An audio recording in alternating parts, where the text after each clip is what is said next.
In the dead of night, a chilling call pierced the silence at Chelmsford Police Station. Jeremy Bamber's frantic voice claimed his sister had snapped, armed with a gun. Racing against time, officers sped to the tranquil village of Told St. Darcy, Essex, England. 5 bodies lay lifeless: the Bambers, their daughter Sheila, and her young twins. Sheila's fingers rested near the trigger of a rifle, 2 bullets beneath her chin. A blood-streaked Bible lay open to an ominous verse: "Deliver me from blood guiltiness."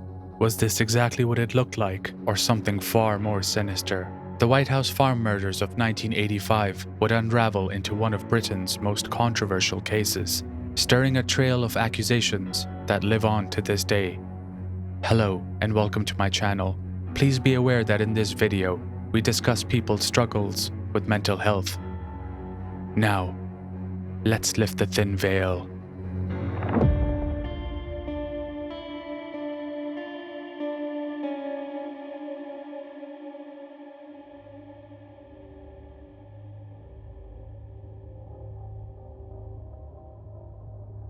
Nestled in the heart of rural Essex, Told St. Darcy is a quintessential English village that time seems to have forgotten. With its population of just over 1,000 people, this close-knit community is characterized by its 11th century church, thatched cottages, and traditional pubs where locals gather to share pints and gossip.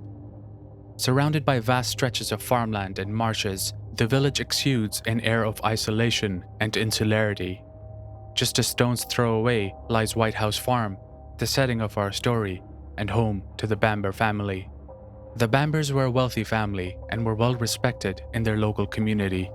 Ralph Neville Bamber, known as Neville, was born on June 8, 1924, and led a distinguished life as a farmer, former Royal Air Force pilot, and magistrate at the local court. Neville was a well-built man, standing at 6 feet 4 inches, and in excellent physical health. Him and his wife June, who was only 5 days older than her husband, were married in 1949 and settled into the Georgian Age White House Farm. This property and its 300 acres of farmland were passed down to June by her parents, and it already had a grim history. The occupant before June's parents drowned himself in a water tank. His predecessor also took his own life by drinking poison in his room. For years, Neville and June tried to conceive a child, but since she was unable to fulfill this desire and perform the role expected of a 1950s wife, June started to struggle with mental health issues, and over the years, she would be treated several times for depression, psychosis, and paranoia, including after the couple adopted their first child. Sheila Jean, born July 18, 1957, was adopted by Neville and June Bamber through the Church of England Children's Society. Her biological father was a senior chaplain to the Archbishop of Canterbury. Jeremy Neville Bamber, born to a student midwife and a married British Army sergeant, was also adopted by the Bambers on February 1961 at 6 months old, completing their family of 4. Financially secure, the Bambers owned several properties, including the farmhouse and its 300 acres of land and a large caravan site available for renting to holidaymakers. This caravan site was called O.C. Road Vacation Park, and it was partly owned by June's sister and her husband, Pamela and Robert Bowflower. The Bambers provided their children with a comfortable upbringing and private education. However, according to her psychiatrist, June's illness had caused a distortion of her already strong religious beliefs, so that she saw everything in terms of good and evil, which she pushed on the children, leading to turbulent relationships with them both. Neville's relationship with his children was reportedly quite hands-off, and so most of the childcare was left to June. Sheila's rocky relationship with her mother peaked when she reached her teens, and June became extremely concerned about the attention she attracted from men. At 17, Sheila discovered she was pregnant by her boyfriend, Colin Caffell. Even though June's religious beliefs meant she opposed abortion in general, the Bambers arranged one for Sheila. This situation widened the rift between Sheila and her mother significantly, and to June's dismay, Sheila did not end her relationship with Colin after the abortion. Just a few weeks later, she caught them sunbathing naked on the farm. June reportedly called Sheila the devil's child, implying that she was beyond saving. This was a further blow to their relationship that would continue to affect Sheila later in her life. But this event wouldn't just scar Sheila. It was also around that time that June got much more devoted to God and started to go to church more often. Having completed school, Sheila attended Secretarial College in Swiss Cottage, London, trained as a hairdresser, and defiantly pursued a modeling career against her mother's wishes, including a stint in Tokyo. After becoming pregnant by Colin again, the young couple married at Chelmsford Register Office in May 1977. Sheila tragically miscarried in the 6th month, and to aid in her recovery, the Bambers bought the couple a garden flat in Hampstead. Sheila suffered another miscarriage before eventually giving birth to twin boys, Daniel and Nicholas, on June the 22nd, 1979. Although Jeremy and Sheila used to tease each other as children, their relationship was mostly normal. Sheila used to be quite protective over her brother, and Jeremy was known for being polite and imitating his father's mannerisms, as a lot of young boys tend to do. When he was 9, Jeremy was enrolled at Gresham School, a boarding school in Holt, Norfolk, but his time there was reportedly unhappy. Jeremy grew resentful towards his parents about being sent away from home, and at school, he was bullied for being adopted, nicknamed the Bastard, and sexually assaulted by older boys. For some reason, his parents directed their disapproval at him, and he grew especially apart from his religious mother. This period marked a change in Jeremy's behavior. He started getting into trouble for others and himself, and his fairly neutral relationship with Sheila became cold and distant. He got into arguments with his parents, provoked the people around him, and on one occasion, hid a bag of live rats in his father's secretary's car. After transferring to a different school, Jeremy eventually graduated, then spent some time scuba diving in New Zealand. But there, it seems his actions would only get more serious. Some former friends later alleged that while in New Zealand, Jeremy broke into a jeweler's shop and stole an expensive watch. They also claimed that he had boasted about being involved in heroin smuggling. In 1982, Jeremy returned to England and was given a cottage, a car, a job, and an 8% share in the family business. This decision was met with disapproval from the Bowflowers, particularly Robert, who harbored a strong dislike for Jeremy. Jeremy's association with homosexual friends and suspicions about his sexuality drew criticism from some family members to the point they'd refer to him by offensive slurs. They also frowned upon his use of makeup and deemed him not rural enough, considering it embarrassing to the family's image. Moreover, Jeremy's relatives believed he was solely motivated by money, disregarding all other concerns. Jeremy met Julie Mugford also around 1982, who was a student at Goldsmith College in London, and they began a relationship soon after. A few months before the deaths of Jeremy's family, Mugford and Jeremy worked together to break into his family's caravan site and steal about £1,000. Apparently, Jeremy did it just to prove to his parents how bad the security was. Mugford and Jeremy also used the family business to grow and sell drugs and commit check frauds. In December 1984, Jeremy proposed to Mugford, but we will come back to her later. Going back to Sheila, we need to discuss her struggle with her mental health to give this case some context, because it was this struggle that was used to validate what the police initially thought was how the Bambers had died. Upon the birth of her twin sons, Daniel and Nicholas, Sheila's husband, Colin, was discovered to have been unfaithful. It seemed he was quite shameless about having affairs, even leaving his wife on her own at her 21st birthday party to spend time with another woman. This led Sheila to get so angry she punched a window. The couple eventually divorced in May 1982, causing her mental health to spiral, so her parents provided her with a flat in Moorshead Mansions, Maida Vale. At this point in her life, Sheila was a single mother of 2. Her modeling career was over, and despite having the flat given to her by her parents, she needed money to take care of herself and her children. She got jobs including waiting tables in a skimpy school uniform and posing nude for photographs, something she'd later regret. Her relationship with June was so strained that she even tried to reach out to her biological mother, which only resulted in a short but formal meeting in 1982. She made new friends who called her Bambi and partied hard, taking hard drugs like cocaine and socializing with men much older than she was. All this affected Sheila, further damaging her sense of identity and self-esteem, so much so that she started to react to tense situations by banging her head against walls and hurting herself. She also started to believe that the devil had given her the power to project evil onto others, believing that she could compel them to commit sinful and sexual acts. She began to refer to her own children as the devil's children, echoing the phrases June once used about her. Sheila was referred to psychiatrist Hugh Ferguson in 1983, the same psychiatrist that had treated her mother. Ferguson initially described her as paranoid and psychotic, and eventually diagnosed her with schizophrenia and put her on antipsychotic medication. In March 1985, Sheila had a severe episode where she believed she was in direct communication with God and that certain people, including her boyfriend at the time, intended to harm or kill her. She also started talking about taking her own life and harming her children. But Ferguson did not believe she was high risk at the time, so after a 4-week stay in hospital, she was discharged and treated as an outpatient with antipsychotic medication that would constantly keep her sedated. Her sons moved to their father's home in Kilburn during this time. Moving on to that fateful week, the Bamberds invited Sheila and her 2 sons over to stay for a few days on Sunday, the 4th of August. The housekeeper saw Sheila several times over the course of the following day and reported nothing unusual in her behavior.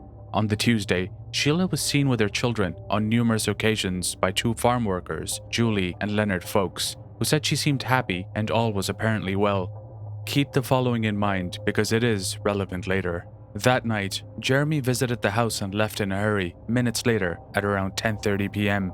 Neville's secretary later reported that she called Neville and he had seemed agitated, as if she had interrupted an argument, which was unlike him, as he was known to be a well-tempered man. June's sister, Pamela Bowflower, called the family half an hour later and noted that while Sheila was unusually quiet, June's behavior was completely normal. At 3:26 a.m., on Wednesday, August the 7th, Jeremy called the Chelmsford police station, not the UK's emergency number, 999, and he said, "You've got to help me. My father just called and told me, please come over. Your sister has gone crazy and has the gun." Jeremy then hung up, but quickly called back, explaining that he had tried to reach his father again. He added, "When my father called, he sounded terrified." The police agreed to meet him outside the farmhouse and dispatched officers from Witham Police Station to meet Jeremy, who was setting off from his house in a village called Goldhanger, about a 5-minute drive away. The police later commented that Jeremy sounded calm during their initial conversation, but panicked the second time he called. The responding officers passed Jeremy's car on the road and arrived at White House Farm a couple of minutes before him, despite Witham Police Station being about a 20-minute drive away and Jeremy's house being a 5-minute drive away. Jeremy was known to be a very fast driver, so it was strange that he was not traveling with a sense of urgency, despite knowing his loved ones were in trouble. In scoping the property, they found that all doors and windows were locked, except for the second-floor master bedroom window, which was unlocked, and the kitchen window on the ground floor, which had a broken latch. Through the kitchen window, the officers could see a lifeless body, who they couldn't place at the time, but later discovered to be Neville. Another officer, P.C. Collins, said he thought he saw a female figure move through the kitchen window. Due to this, the police believed there could be a possible hostage situation, and it is not usual for police in Britain to be armed. The officers waited outside with Jeremy for an armed police unit to arrive. Outside, when the police asked Jeremy if he thought Sheila was armed, he responded, "I don't really know. She is a nutter. She's been having treatment." He mentioned that he had gone shooting with his sister in the past and that he'd left a loaded rifle and a box of ammunition on the kitchen table the previous night because he had heard rabbits outside. "I have to ask, who leaves an unsupervised gun with a box of ammunition when you know there are children in the house?" When asked why his father had called Jeremy, not the police, he said that his father was not the type of person to get government organizations involved, preferring to keep things within the family. And when asked why he had not dialed the emergency number, Jeremy said he didn't think it would make any difference to the time it would take for the police to arrive. They stood outside with Jeremy for the next hour or so discussing Jeremy's dreams of owning Porsches and his part in the family business. Although armed officers arrived at 5:30 a.m., they didn't enter the house until 7:30 a.m. in case it was a live hostage situation.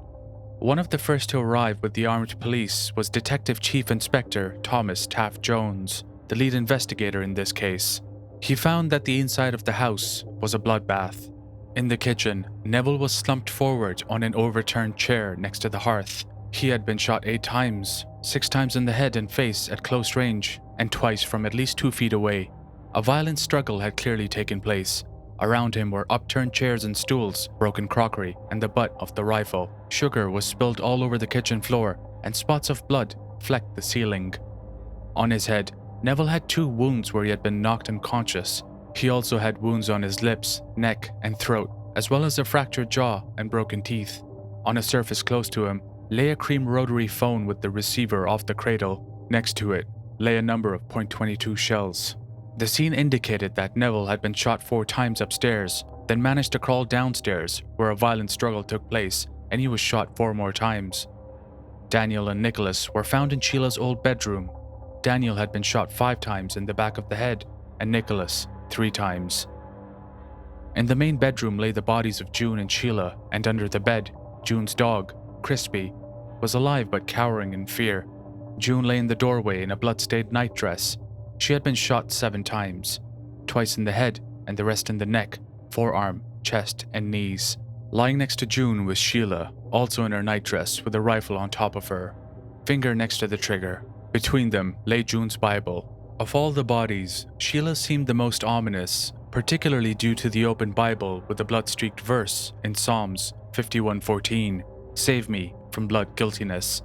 Like a plea for mercy, the verse invoked King David's plea for forgiveness after his role in Uriah's death. At first, it appeared Sheila might have been seeking similar absolution. Sheila, overcome by guilt, may have taken her own life after committing unthinkable acts upon her family. 2 bullet wounds under Sheila's chin seemed to support this grim hypothesis. Yet the scene defied conventional wisdom. Her nightgown remained pristine, untouched by anyone else's blood but her own. No signs of struggle were apparent. Her manicured nails were intact, free from blood, dirt, or gunpowder residue. Even more perplexing, despite the sugar spilled across the kitchen floor during the struggle with Neville, Sheila's feet were inexplicably clean. 25 shots had been fired to kill the entire family, which meant that the .22 caliber rifle would need to have been reloaded at least twice, but Sheila's fingers had no trace of lead or lubricant from the bullets. One more curious thing was that Sheila was wearing her nightdress, which didn't have any pockets, so how did she carry the ammunition required to reload the gun? Lastly, but equally as important, how did a small, medically sedated woman like Sheila wrestle and take down a well-built 6'4" man like Neville without any injuries? If Sheila had indeed committed murder before taking her own life, why did nothing else in the scene support that theory? What really transpired in those final moments, and was Sheila truly the perpetrator or another victim in this baffling scene? Whatever the answers to those questions were, Detective Taft declared the scene as a murder within a few hours of the discovery of the bodies, after which fewer precautions were taken around the evidence. When Jeremy was notified of what was inside and that his entire family had likely been dead for a while, he broke down, vomiting. He managed to say that there had been tension in the family due to a discussion they'd had about the future of Sheila's children. According to Jeremy, Neville and June inferred that Sheila was abusing her children and wanted them to be put in foster care. He said this made Sheila extremely angry and implied that it was likely Sheila who was responsible for the violence.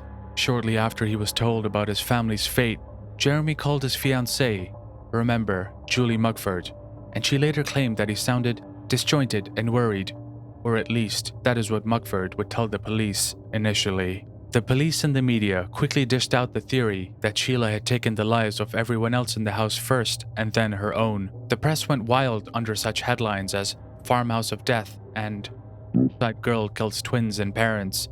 In Britain, where gun ownership is tightly controlled and mass shootings are rare, the public was shocked, which was heightened by the Bambers' social status.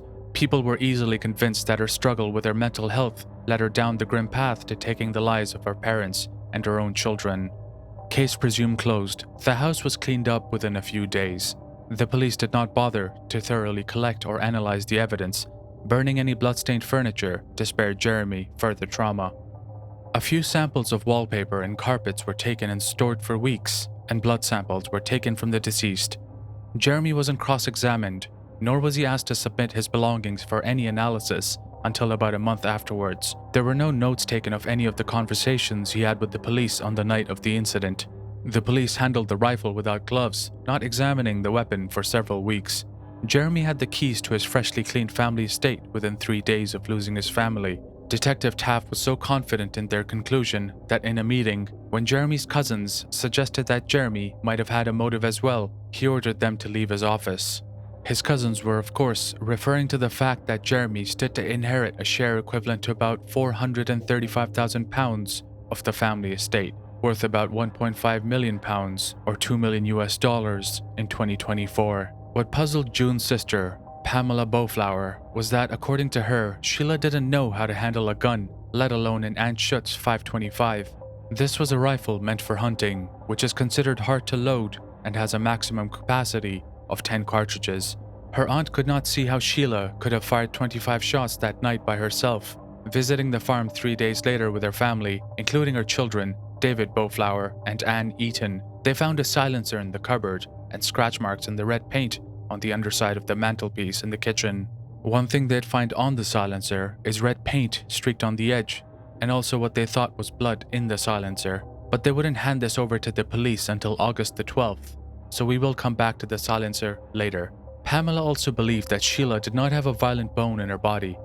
This is something that would later be corroborated by Sheila's psychiatrist, Dr. Ferguson. According to him, although Sheila had struggled with her mental health, she had never shown any signs of violence or wanting to hurt her father or children. In fact, she had claimed to love her children very much and couldn't bear to be without them. As the police had ruled out foul play, the family's bodies were released within a week of their deaths. Jeremy decided to cremate Neville, June, and Sheila, and Colin Caffell decided to bury his twin sons. But something caught the eye of the police at the funeral of Sheila and her children on the 19th of August, 1985. Because the Bamber family was one of prestige and the case had been so shocking for a small British village, it was surrounded by press and a lot of cameras being televised for all to see. While Jeremy sobbed and seemingly collapsed at the public funeral, so much so that he had to be supported by Mugford. During the wake indoors, he seemed to recover. Jeremy was joking around enough to make 3 of the detectives in attendance, including Detective Taft Jones, suspicious that he was not actually grieving. Interestingly, the housekeeper at White House Farm reportedly called Taft shortly after the televised funeral, who also accused Bamber of acting. People handle grief differently. Some use humor as a way to mask the sadness within, a psychological phenomenon known as masked depression, so this might not seem out of place to some people, but his subsequent actions further fanned the flames of suspicion. Shortly after the funeral, Jeremy went on holiday with Mugford and a friend called Brett Collins to France. According to those with him, he was in very high spirits and spent his time consuming cannabis and staying in expensive hotels. Brett Collins stated that Jeremy was constantly speaking about the inheritance he was going to get and how he'd be able to buy whatever he wanted, including a Ferrari or a Porsche. Upon his return, he started to get rid of everything he could. He offered Mugford's mother his late mother's car, put his late father's car up for sale in the newspaper, and even had June's beloved dog, Crispy, put down. His mood by many would be described as jovial, with some accounts stating that he would walk around the house, talking about how expensive everything is, proudly stating that everything around him is all his property now. But it wasn't until a month after the deaths that police would look into Jeremy's story further, when his fiancée, Julie Mugford, approached them with a revised statement. In her revised statement, Mugford described Jeremy as someone who resented his parents and Sheila, especially due to the fact that she was living in an expensive flat in Maida Vale and was supported by her parents when he had to work for his money. Mugford said his conversations about killing his parents began between July and October 1984 and became more frequent around December that year. He said Neville was getting old, Sheila and June were mad, and the twins were not being raised right. Jeremy did not want to share any inheritance with Sheila either. Initially, he wanted to burn the house down with them inside, but he decided against it because too many valuables would be destroyed. He then changed his plan to saying he'd shoot them all and make it look like Sheila was responsible, which would be easily believable due to her mental health. He even went so far as to describe how he'd do it, gaining entry through a broken kitchen latch. His intention was to kill them all, Mugford said. I'm personally confused why Mugford did not notify the police at this stage. The weekend before the murders, Mugford had noticed that Jeremy had dyed his hair black and kept his mother's bike, which is now believed to have been his method of transport to the house on August the 7th. The day after, when he'd just gotten out of earshot of a police officer after a conversation, Mugford said Jeremy looked at her and said, "I should have been an actor." When she asked if Jeremy had killed them, he told her that it wasn't him but a friend of his, Matthew MacDonald, whom he had paid £2,000 to. After the funerals, she described Jeremy's mood as celebratory, spending lots of money on high-end champagne and cocktails. Mugford claimed to have felt extremely guilty that she was withholding this information, but it was also uncovered that Mugford found out that Jeremy had been seeing other women. Mugford revised her statement exactly 1 day after she discovered Jeremy's infidelity. Additionally, she sold her story for what would be around £100,000 today. right after Jeremy's trial. At this stage, Muckford was being accused of burglary, smuggling cannabis into the UK from Canada, and check fraud. But the assistant to the Director of Public Prosecutions had written a letter to Essex Police suggesting that Muckford not be prosecuted for these crimes for testifying. While this may be irrelevant to Jeremy's guilt, it would be misleading to suggest that Muckford's actions were purely out of the goodness of her heart. Let's go back to the silencer that was found in a cupboard by the Bowflower family 3 days after the deaths. According to them and the police, there was a jam-like blob either in or on the end of the device, which was thought to be Sheila's blood. Sheila couldn't have turned the gun on herself, then placed the silencer in the cupboard.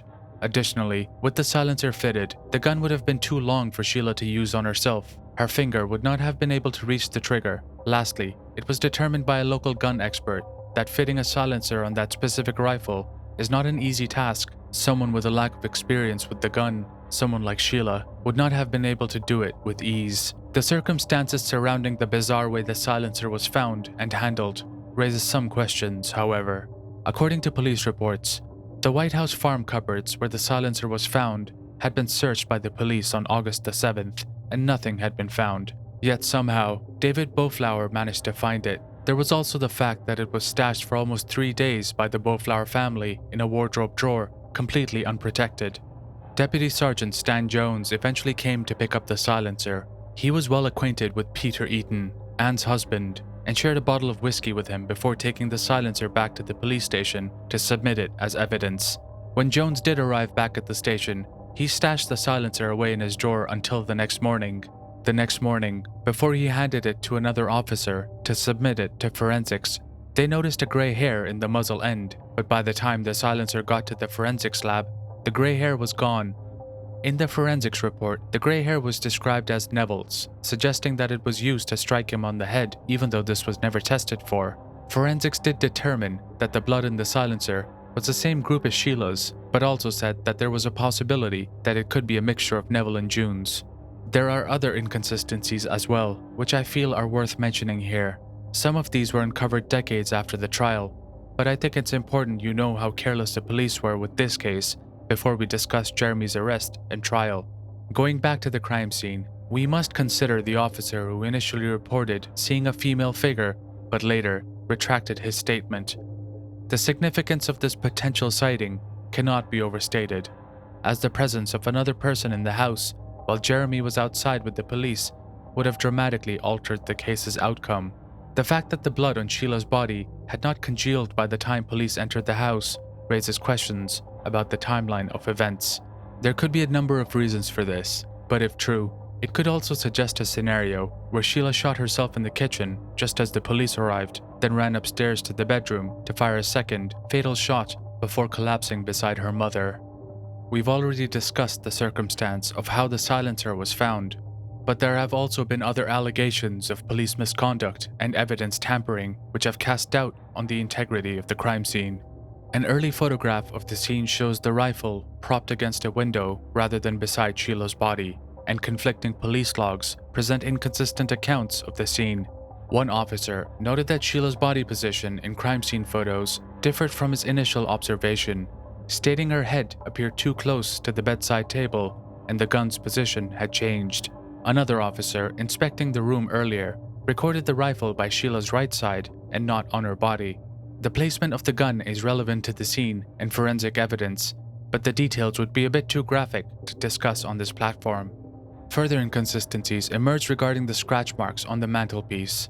The same red paint was found streaked across the edge of the silencer. These marks, considered evidence of a struggle between Jeremy and Neville, were not visible in the original crime scene photos, as the initial theory blamed Sheila. However, they were later captured in photos taken in September 1985. Post-trial analysis decades later by forensic experts suggests that they could have been made after the bodies were discovered, casting doubts on their relevance to the crime, even though they were used as evidence against Jeremy. Discrepancies in how the distress call was recorded by the police also came under scrutiny. A police radio log titled "Daughter Gone Berserk," timestamped at 3:26 a.m., suggests that Neville may have made the initial call. It detailed that Sheila had obtained one of Neville's guns and provided accurate information about the farm's firearms and phone number. However, a different police event log shows a patrol car being dispatched to White House Farm at 3:35 a.m., with Jeremy making the call at 3:36 a.m. The officer who logged the time later claimed he had misread the clock and confirmed that it was Jeremy who called at 3:26 a.m.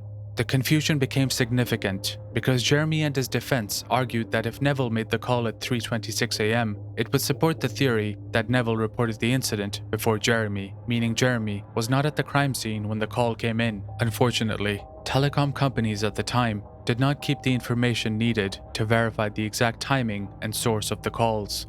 Some of these inconsistencies were pointed out by Jeremy's defense, but I wanted to highlight them to illustrate how carelessly the police managed the evidence.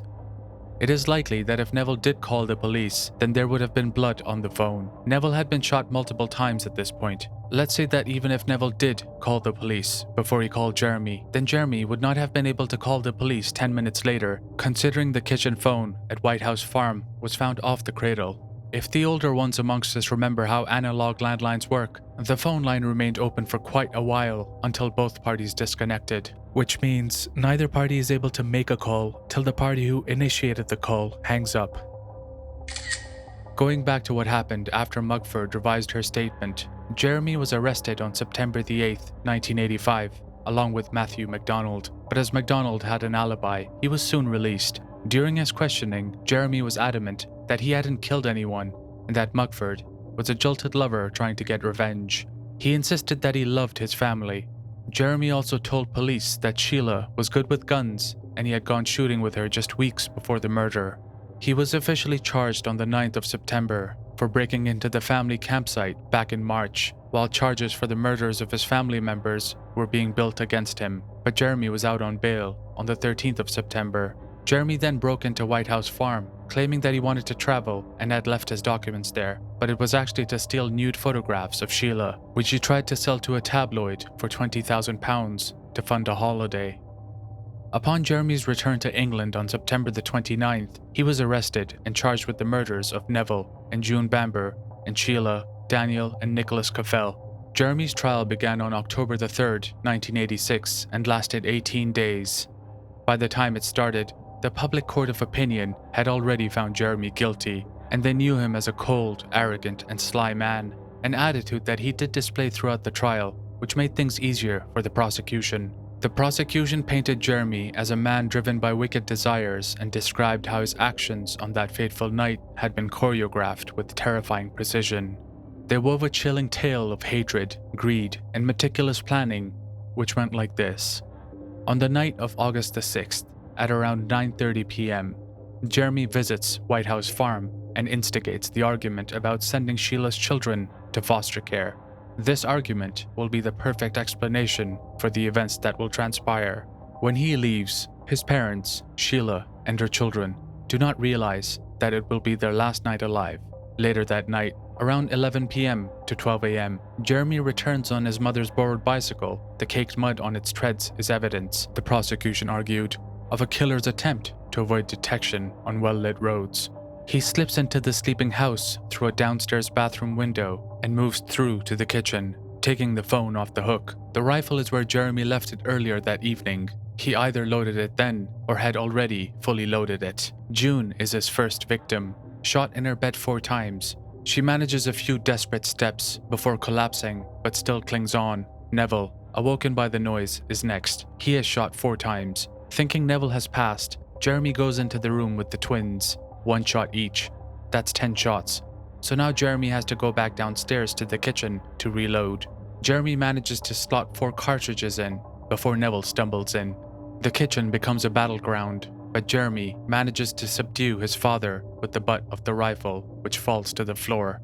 The final 4 shots, 2 to the temple, 2 to the crown, and the father falls at his son's hands. Jeremy reloads again.